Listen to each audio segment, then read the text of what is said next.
দেবজানি, তোকে একটা জিনিস বলার আছে আজ আমার। আমাকে কি? তুই দিনের পর দিন আমার কাছে অনেক কিছু চেয়েছিস, হয়তো আমার কাছে সামর্থ্য ছিল না, আমি তোকে কিনে দিতে পারিনি। ঠিক। তোর অনেক স্বপ্ন আমি পূরণ করতে পারিনি। ঠিক। আমি নিজে অসমর্থ ছিলাম। ঠিক। তুই যখন খুব বেশি প্রয়োজন হয়েছে তখন হয়তো তুই আমার পকেট থেকে টাকা চুরি করে কিনে এনেছিস, কিন্তু আমাকে বুঝতে দিসনি কোনোদিন। কিন্তু সে কথা থাক, এখন ছাড়। আচ্ছা।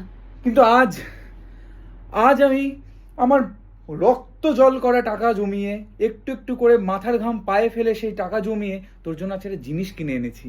আর আমি জানি তুই হয়তো এটা চাইতি, তুই হয়তো এটা পেলে খুব খুশি হবি। এটি চোখটা বন্ধ কর, বন্ধ কর। আজকে এটা কেনার সময় আমার বুক ফেটে গেছিল। খোল চোখটা। কেমন লেগেছে একটু বল, বল। কি হলো?